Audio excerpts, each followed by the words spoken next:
honestly say, get out of here. Go live stream. And let Vince make you out. To this day, he is one of my best friends. He says to me, for you.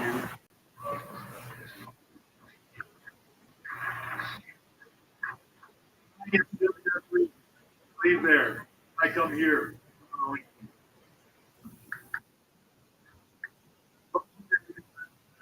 Um, as I have tried to write with a lot of people, realize these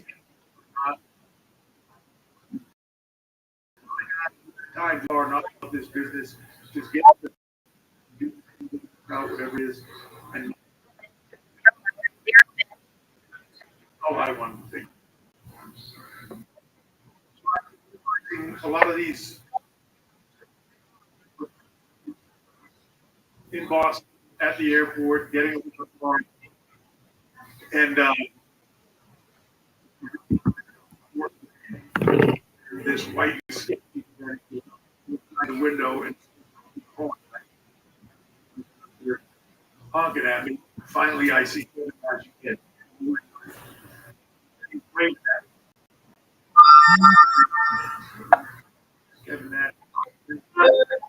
To the front, I've been in this line. You can ask your parents to tell you about it. I walked in, just going to ride by myself and drive up.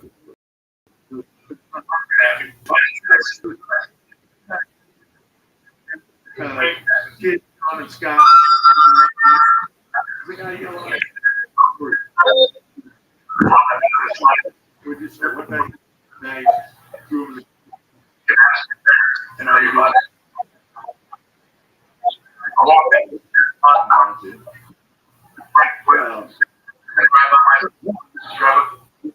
Every night. Scott Hall every night with 30 and in those vans. We just drive and just not talk business tonight, please.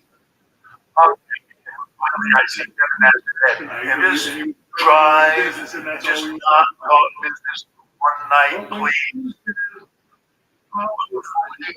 Match tonight when you start to go into business, and that's all we're talking about. But when Sean,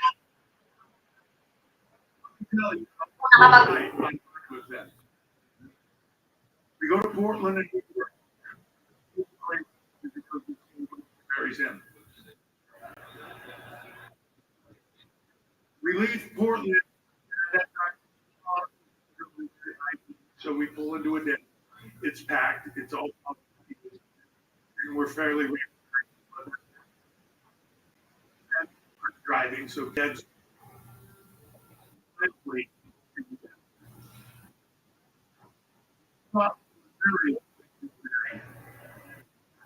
Sean is pretty good at that. Kid who's perfectly fine. Kid has a method of ordering like get a coffee, an iced tea, water. He's like a master. I start to go to turn to Kid, and Kid is face down in his face. At this point, massive argument with the waitress. He's putting sugar in his egg. He has seen this, and she about out here. I saw him from how off he is, but I realized Kid is not this shape, and I got to get him out of here. I'm looking at we should probably go because he's in a position where strawberry shake. So Search. Sean, Activate. Go live. this scene and making you about it. You're gonna drag him up to the church. Catches his ankle. My ankle, you're killing me. It's getting worse by the second. And I'm starting to get really scared. Kevin and Scott, people calling them. They're calling the police. This is now put kid up against the man and Johnson.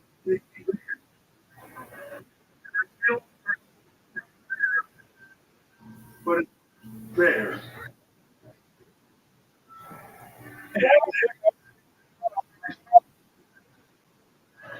Because I think that's how I would wake him up. Sean starts to, what are you doing? Why are you beating him up? And I'm like, he's dying. I gotta wake him up. Now here comes Scott. We can hear this going on with all these kids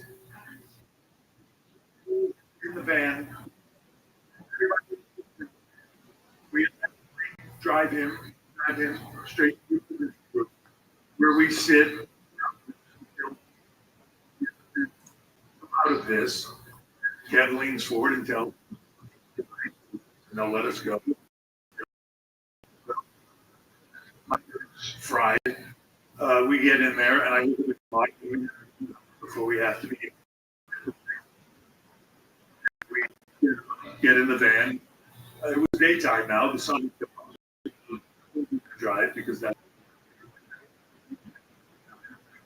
we established this relationship over time. We would downstairs.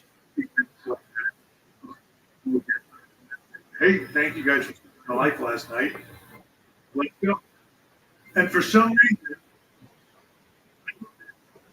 and thought, I'm gonna ride with these guys all the time.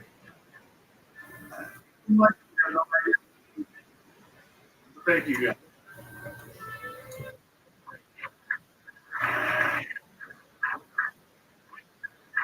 You talk about, Sean mentioned the brotherhood, that ride or die.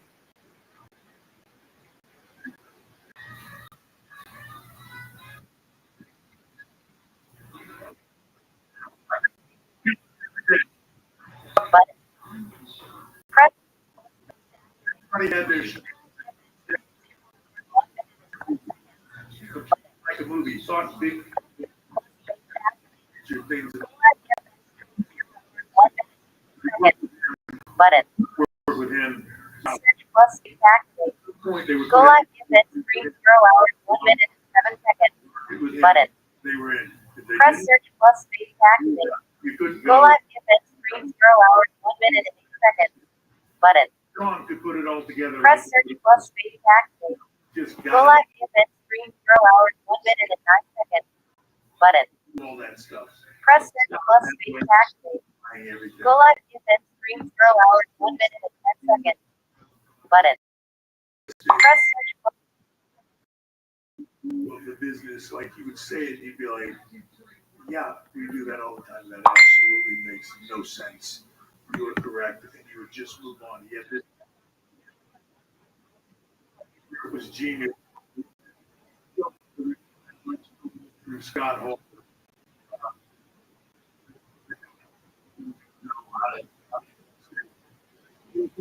Personality one time on Raw.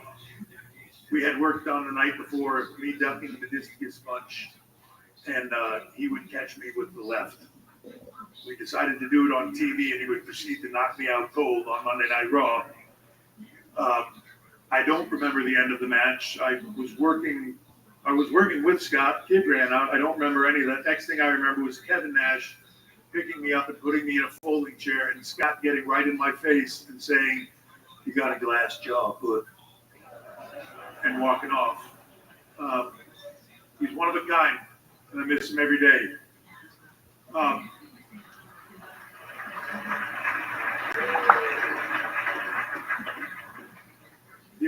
people that I had here are so lucky when I came in to work with. You know, from just the who's who of the greats of this business. Every single night you got to work with somebody like Brett or Steve or Sean or Kid or Kev or Scott or Nick or, you know, at various times, and this myself, like the Bushwhackers and everybody that you could learn from under the sun. It really was a melting pot of all these styles and abilities that I loved it. I worked with somebody different every night and just soak it up. Sean and I would eventually form DX. At that point in time, we would meet Joni Lauer, China.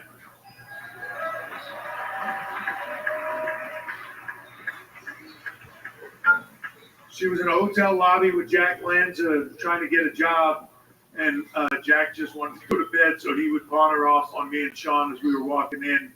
And the second we met her, I was like, man, there's my heater. They had been trying to put a heater with me for a while, and she was it. Unfortunately, everybody else did buy that. It took us quite a while to convince everybody to do it. But once she came in, DX was a unique group. We were kind of off the reservation a little bit, as many of you know. She was the anchor.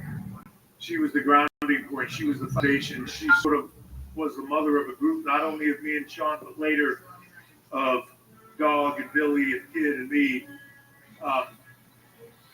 We probably would have imploded at some point if it wasn't for her. She would keep us grounded and really was the glue. And she forever changed this business.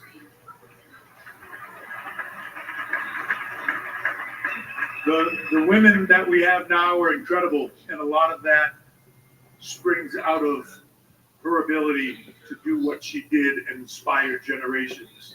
I'll be forever thankful to her for that. Damn straight.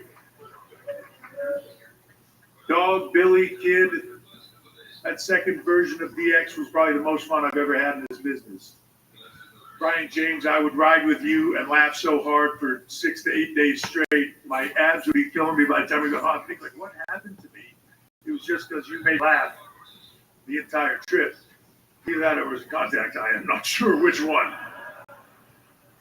But that DX run was one of the best parts of my career, and I love it. Thank you. I mentioned them earlier. I'm not trying to buzz through this because it's getting late, but I don't, when you do this, you just don't want to miss people. And I know I will. But I mentioned Steve Austin earlier. Steve would become like a mentor to me, whether he knew it or not. We always had this honest relationship with each other where if he didn't like something I did, he would tell me it sucked. And I would kind of do the same for him. So when everybody No wonder Mary J. Blige made such a foolish decision during her divorce. She couldn't stand her husband, Kendu Isaac's affair. Eventually, she chose to divorce him, but it cost her everything. She emptied her accounts and nearly filed for bankruptcy. Mary once said she loved Kendu deeply, but he never worked and kept asking her for money to support multiple mistresses. In 2003, Mary married her manager, Martin Kendu. For 12 years, Kendu never had a stable job. Mary covered all the household expenses. Still, Kendu was never satisfied. But that to even bigger problems. After the divorce, Kendu continued to demand alimony. He used legal tactics to increase his monthly alimony from $30,000 to $130,000. He claimed to be unemployed and Mary fired his personal agent, leaving him without any income. Even worse, Mary had to take on $6.5 million in debt left by her ex-husband. Mary publicly said, "I always believed love could change everything, but this marriage..." No wonder Mary J. Blige made such a foolish decision during her divorce. She couldn't stand her husband, Kendu Isaac's affair. Eventually, she chose to divorce him, but it cost her everything. She emptied her accounts and nearly filed for bankruptcy. Mary once said she loved Kendu deeply, but he never worked and kept asking her for money to support multiple mistresses. In 2003, Mary married her manager, Martin Kendu. For 12 years, Kendu never had a stable job. Mary covered all the household expenses. Still, Kendu was never satisfied and kept demanding more money. Eventually, Mary decided to divorce him, but that led to even bigger problems. After the divorce, Kendu continued to demand alimony. He used legal tactics to increase his monthly alimony from $30,000 to $130,000. He claimed employed and said fired his personal agent, leaving him without any income. Even worse, Mary had to take on $6.5 million in debt left by her ex. Mary publicly said, "I always believed love could change everything, but this marriage..." No wonder Mary J. Blige made such a foolish decision during her divorce. She couldn't stand her husband, Kendu Isaac's affair. Eventually, she chose to divorce him, but it cost her everything. She emptied her accounts and nearly filed for bankruptcy. Mary once said she loved Kendu deeply, but he never worked and kept asking her for money to support multiple mistresses. In 2003, Mary married her manager, Martin Kendu. For 12 years, Kendu never had a stable job. Mary covered all the household expenses. Still, Kendu was never satisfied and kept demanding more money. He decided to divorce him, but that led to even bigger problems. After the divorce, Kendu continued to demand alimony. He used legal tactics to increase his monthly alimony from $30,000 to $130,000. He claimed to be unemployed and said Mary fired his personal agent, leaving him with any income. Even worse, Mary had to take on $6.5 million in debt left by her ex-husband. Mary publicly said, "I always..."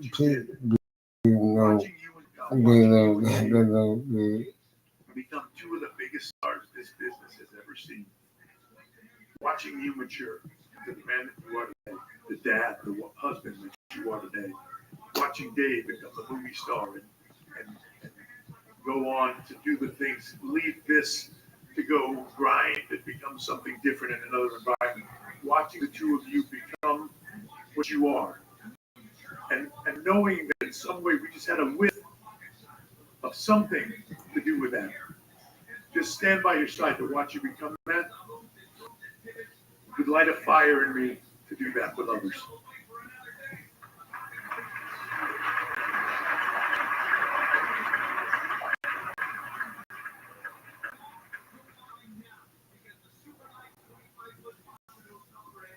Thank you for being the pain in the ass that you were. And I mean that because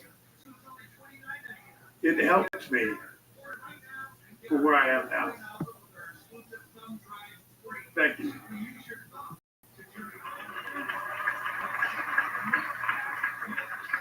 Along the way, I had a lot of injuries. Pretty much torn everything in my body at some point in time, and then some. I have to mention Dr. James Andrews, Jeff Dugas, and the rehab specialist Kevin Wilk. Everything that I tore, they put back on me. Kevin and Dr. Andrews and Dr. Dugas put me back together. Kevin Wilk made it possible for me to return. At times when they would tell me when I first tore my quad, you're probably never going to wrestle again. They wouldn't let that happen. So I owe them the world because it got me through the rest of my career. They put the pieces back together and taught me how to do the hard work to get to the next level.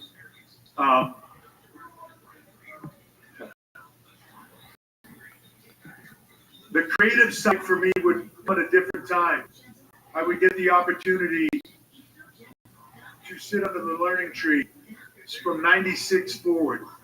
I got invited to start coming to production meetings. I didn't have to. I wasn't being paid to. I had to get there hours earlier than everybody else. But I loved it so much that that's all I wanted to do. I wanted to sit in that room and learn from these people. And I would do anything to do it. So I would show up when everybody else had to get there at 1. I would show up at 10. And I would sit in those production meetings and just listen like a sponge to Jack Lanza, to Pat Patterson, to George Steele, to everybody that was in those rooms. They lit that creative fire on me, especially Pat Patterson. Pat was probably in our generation, my generation, and the one slightly before me was considered the greatest Finnish guy and the greatest mind maybe in the business of all time. So many times people would teach me stuff and say, Pat taught me this. And then I would get to sit with Pat every day. And he would come to me and say, hey, after the meeting's over, come sit with me in the crowd and let's talk about these next level, these matches that are coming up today. And he would teach me why he was putting together something. Wait, look. nigga, sit your ass down. That's my show. He said, you feel this. This business is not here, it's here. And not that many people have it here, and you do. And when you're done in the ring, you should be this side of it. He was kind of, and I'll get to the other person in a little bit, but he was kind of one of the people that really encouraged me on the creative side of it, to get into that, to learn more about it, and to explore that. When that sort of led me to the opportunity to build a developmental system. The territories had gone away. We couldn't see the place where the next generation of talent was coming from. And their sort of desire to help me learn would allow me to get into opening up the Performance Center and building NXT. That was one of the most meaningful points in my career. I would sit, now separate from them, I would sit under the learning tree of Dusty Rhodes, and I would have him walk me through his version of booking and how things worked and his view of the business. And I learned an unbelievable amount from that. My respect for him is next level. But it's where I would work with Matt Bloom. I would work with William Regal. I would work with Terry Taylor. And we would help to create the future. And when I look around here, Sean mentioned it about the next 2 days, and it's all pretty much damn near NXT. It is.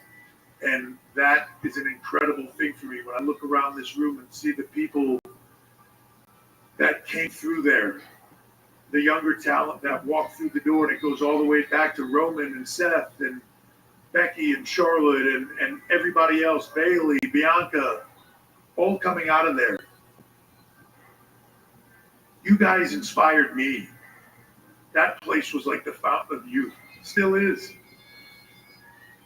But your passion and desire at a point in time when you get older in this business and you start to see it differently and you start to get tired and you start to get a little jaded, you guys were pure and honest. It didn't take me long after he came It in that inspired first me. couple.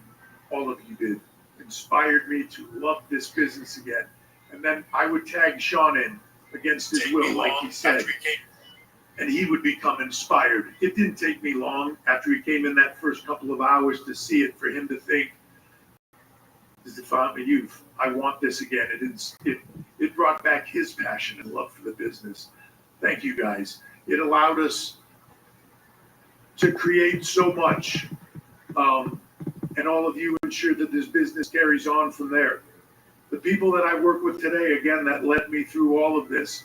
Michael Hayes. Michael Hayes, where is he? I should be able to spot him. He might have left. He might have left. The batteries were wearing out in his suit. Hopefully he'll watch this later. He's one of the most unique individuals I've ever met, but he's also got one of the biggest hearts I've ever met, of anybody I've ever met. And I tell him this all the time, but he is this generation's Pat Patterson. There is nobody better at what he does. I learned a ton from him, and I continue to this day. There's a bunch of other people that I work with now, hand in hand. Bruce Pritchard, he's been here forever. Bruce was always, a lot of times, put into a position where he was not seen favorably because he was between a rock and a hard place of the office and talent, at a time when the office and talent was a direct line of a wall that separated them. And he had to be the liaison with that wall. A lot of people look down on that. The thing I always admired about Bruce is he did it with grace and a dignity towards the talent that I always admired. He's an essential part of what we do today. And I'm thankful to get to work with him on a daily basis. And then there's another guy in the back that I would want to mention is Ed Koski. Ed's been one of the lead writers, and he's a quiet force behind the scenes. Somebody that just,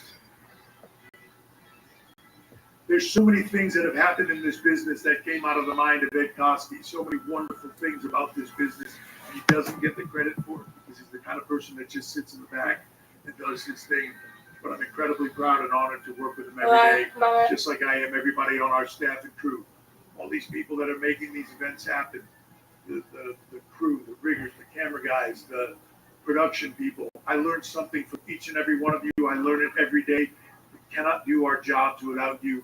And I'm so thankful for all of you. You make it possible for us to do our jobs.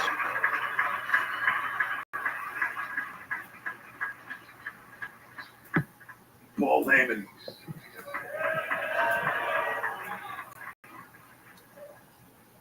You said a couple of years, or last year, at your Hall of Fame ceremony where I sat behind you looking at your wonderful ass the entire evening. You said sometimes a man just has to accept reality. I don't believe that.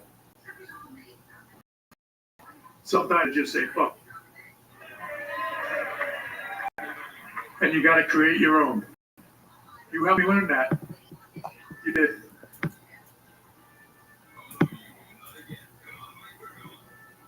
Paul has a Hall of Fame ring on his hand. Inside that ring, I had inscribed consigliere.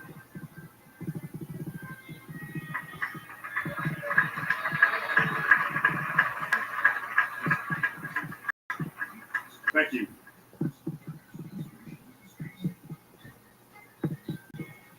The rest of my family, Linda,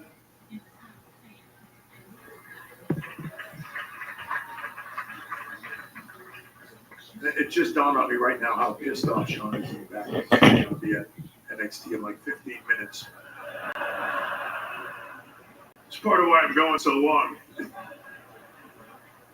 It's kind of fun. I get to pay him back all those years.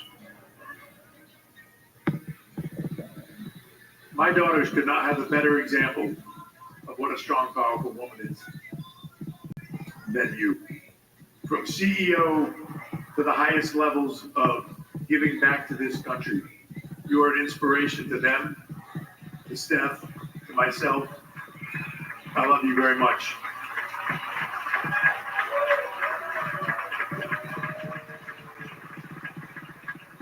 And to Shane, who's not here, but he's the brother I never had. Miss you, Shane. Hopefully we'll see each other soon. Please don't jump off anything incredibly high anytime soon, please. And now there's one thing that I've skirted around all night long, but I've got to talk about it, and that's Vince.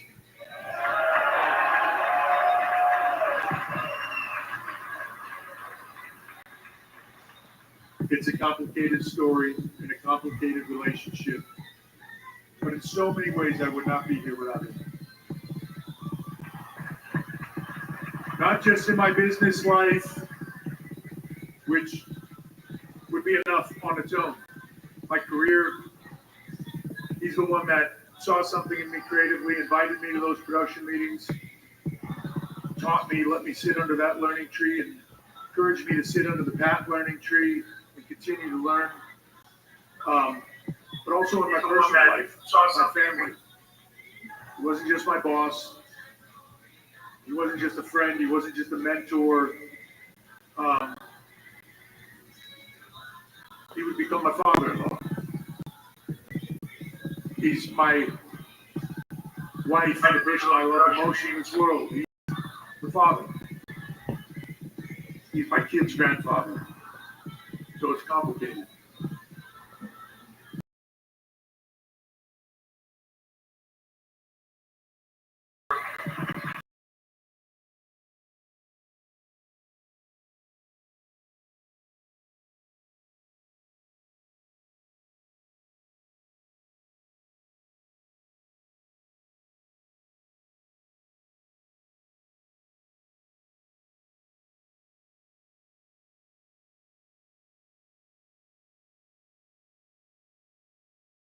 Grateful for all those blessings.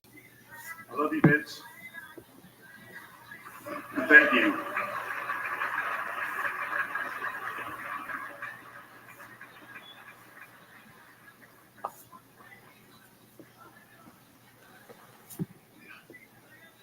One person I also want to bring up,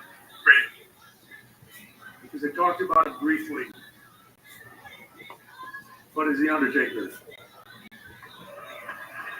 There's no one in this business I respect more than him. He was a measuring stick here. He was the locker room leader when locker room leader meant locker room. He was the calm, steady hand. He was the person that I always looked to. I learned so much from him.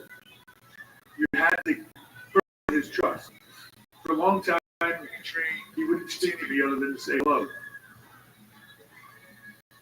Many, many months into that, one night I would be sitting at a bar with the clique, and he would look over at me and give me a nod. And I would walk over to him, and he would put 2 shots of Jack Daniels in front of us. He would just look at me. When I picked it up, and we drank that Jack Daniels, and I knew well enough to gargle it as well. I proceeded to try not to throw up. But we put the glasses down. He just looked at me, nodded, said, "You're all right." That was the beginning of a friendship. When I would begin a relationship with Steph,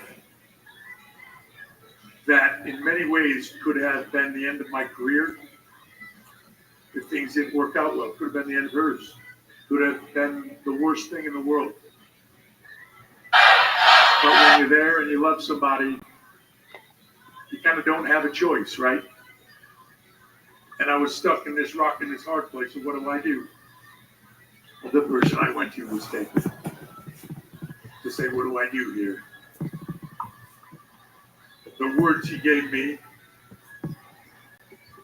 set up the rest of my life. I understand this is not a popular.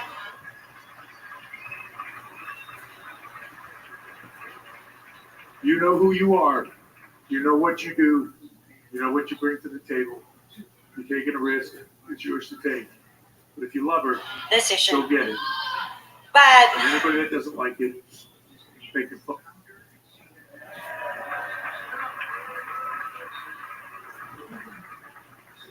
That changed my life and meant more to me than you and I did.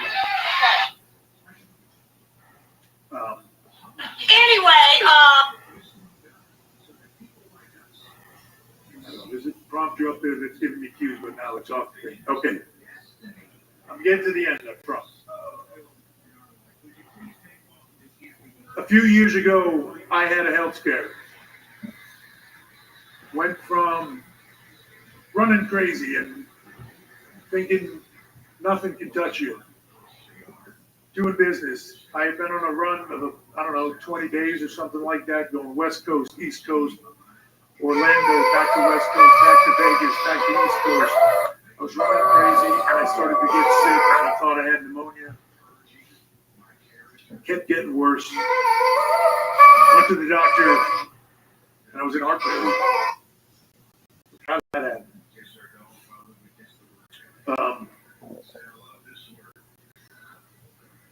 And not just like, say you're having a heart moment, you're like, your ejection fraction should be around 55, 60. Mine was, by the time I got in there, single digits.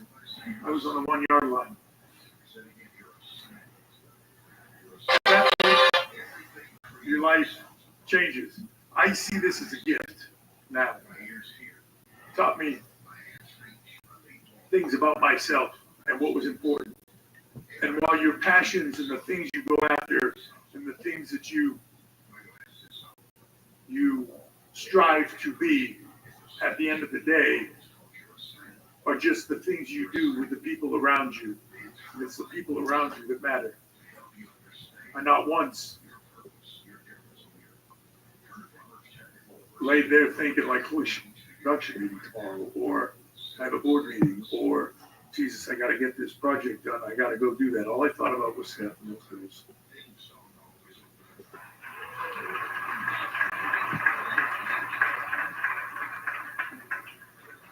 It was a wake-up call to how to appreciate life. I don't wish any of you to have it, but I wish you learned that lesson because it's incredible. It's a clarity. I work as hard now as I ever did, but I see things differently. The passion that I have for it differently. Little things don't bother me nearly as much as they did. Those little moments where you're just frustrated, things aren't going your way, you feel like this isn't, how can they do this to me, or whatever it is that's going on in your life that you could matter. Doesn't. Because this shit can all end tomorrow. For anyone. So think about what's important in your life and embrace it and live it to the fullest. For me, what was important was those three girls and Steph, Aurora, who has been on me all day about you better talk about me. That's all she's been waiting for is me to get to this part. It's hard for me to believe, in my mind, there's still, Cody, in my mind, there's still tiny little things sitting on my suitcase or my briefcase.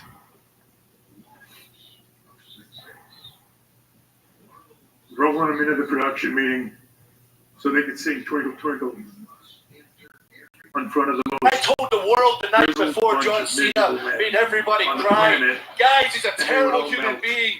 Trust me, I see him. He's going to do something terrible. Because I know college. the heel turn was just a matter of time before it came. Nobody listened. Don't turn your back. Don't turn your back.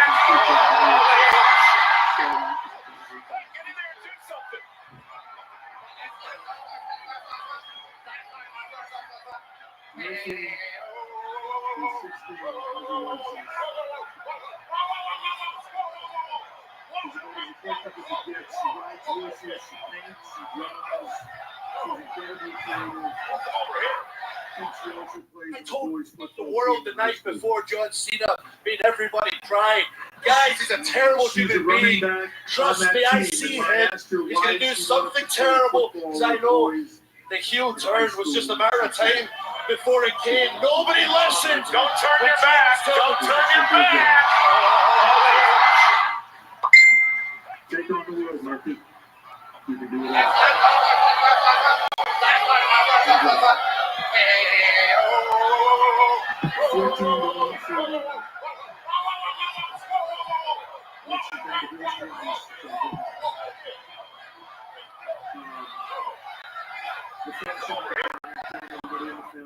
I told the world the night before. I don't know. It's gonna be a pop star. Look at Jeff. Or, No. Running SpongeBob! Talking about the keys of extreme. That's the hard stuff. Look at I'm proof of that. Just work your ass off for it.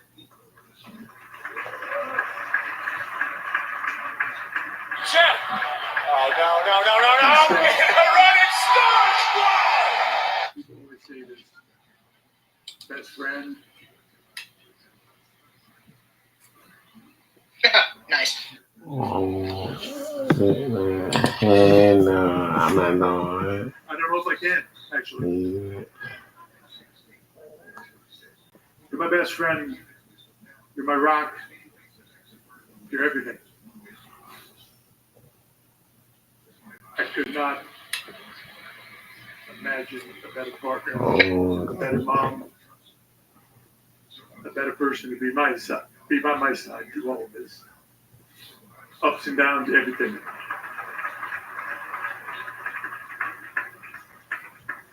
One word, forever.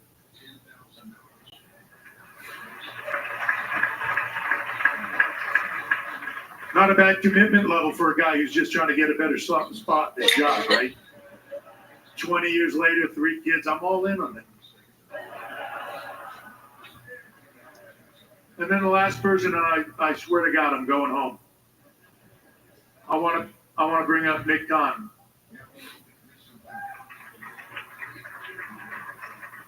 And you, Sonny.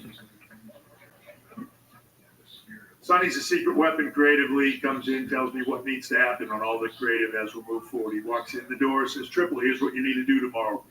And then we go from there, right? Known Nick for about a decade. Excuse me, Mama? Sorry. Influential people in my life. The best businessman I've ever met.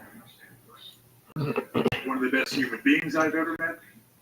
One of the best people at reading things, reading people, reading a room, and looking at business things. He will tell you sometime he's like a human crazy 8-ball or something like that, where he just has the answers for everything as they're coming in real time. I mean it when I said I could not do this without you. And for everybody that's in this room, that it all means the world to, because you're just like me. A big part of all of this weekend and everything that is happening in WWE. Right there. He does not like to be in the spotlight. He does not like to be in the forefront, and he doesn't like to be thanked for it or seen for it. So make sure that you go up to him if you see him at something and bother him because he needs it. But maybe from the bottom of my heart, thank you.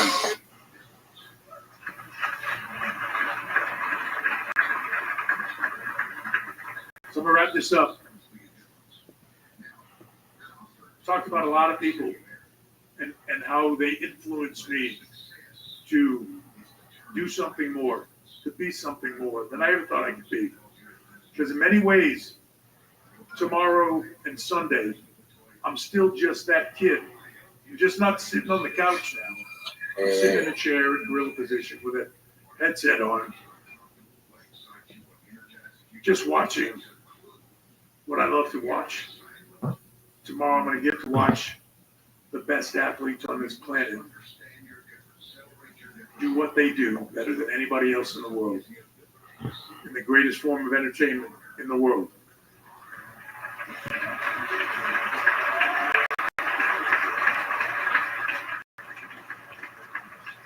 And while I'm trying to hide it and not be that little kid and do business inside, I'm still going to be that little kid. All the people that I've mentioned today help prop that little kid up to be something more. More than just the 14-year-old kid in New Hampshire with a dream. This business hooks you, and when it does, and for most of us, it's all we ever want to do. When you all leave here tonight, think about that. I want to be preachy, but when you leave here, think about how you interact with others. The slightest compliment, the slightest assistance, the slightest nod to them can change their life and make them do something more. The negative comment, the tearing them down, the shooting a hole in somebody's dream or telling them they're not or they can't or whatever that is, can have the exact opposite effect. I'm telling you, with everything that I am, when you do the first, when you encourage others, when you help them get their dreams, it is truly the greatest part of my life now, is seeing these kids succeed, helping, try to give back, try to encourage, try to be a positive light in this world, so that everybody can be the best that they can be.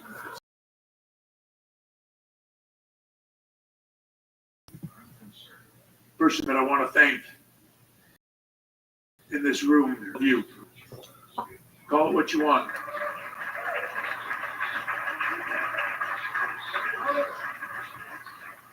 Call it what you want. Call it fans, call it the WWE Universe, call it Marks, I don't care what you want to call it. None of us are anything without you. I sure as hell am nothing without you. You have made this dream possible, whether you loved me or hated me. And it's been up and down all over the place. Feelings mutual, just for you.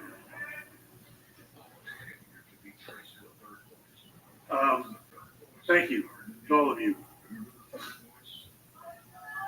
taken a normal kid from New Hampshire's life and made it into a dream that he could never write, ever. I'm always grateful for that.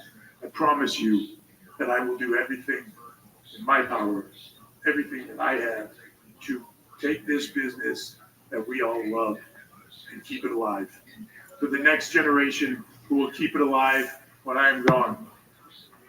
I promise you that. I will work my ass off for you. It might not always be great. It might not always be perfect, but I will give you every that I have because you made me who I am, and I will never forget it. So to everybody out there, supporters, haters, I do not care. I've got 2 words for you. I was thinking thank you, but I'll go with the second. All right. Thank you very much.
Imagine coming home from work early one afternoon, find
Hey, everybody.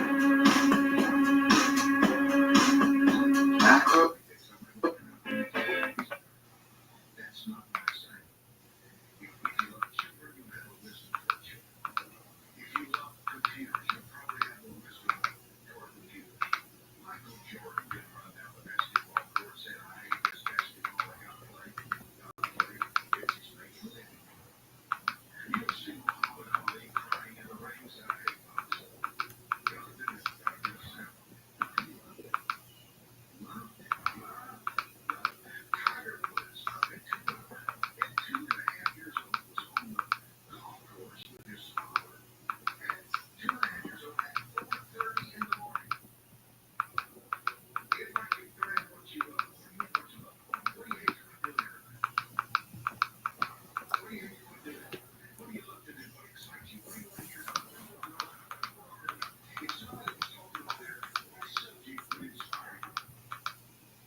Original Medicare loses billions of taxpayer dollars each year to waste, fraud, and abuse. On the flip side, Medicare Advantage saved taxpayers a staggering $144 billion over 10 years and led to better health outcomes. Protect Medicare Advantage to ensure healthier seniors and better value for taxpayers.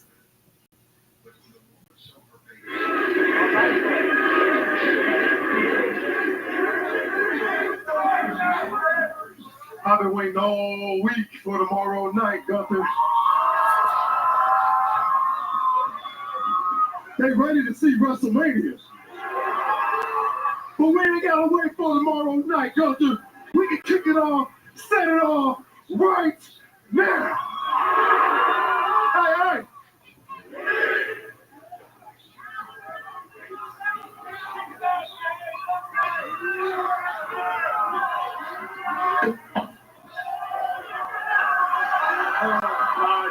Security.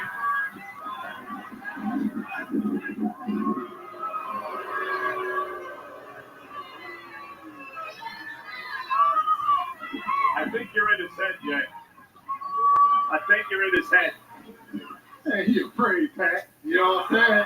That sounds like he afraid, Cole. Sure looks like it. You know what I'm saying?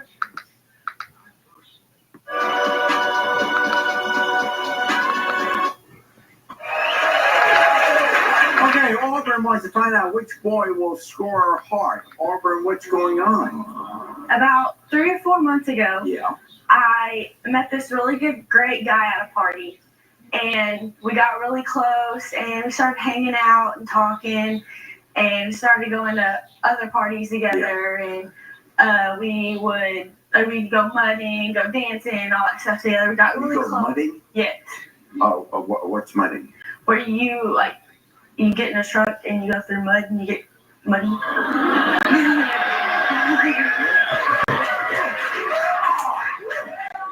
I can't tell you how often I've done that. Like, I'm at the point now where I'm like ready to like be in a serious relationship and just like settle down. Like, I want to go to school, but I want a guy that's gonna like give me his done playing games and all that. The money has got to stop. Yes.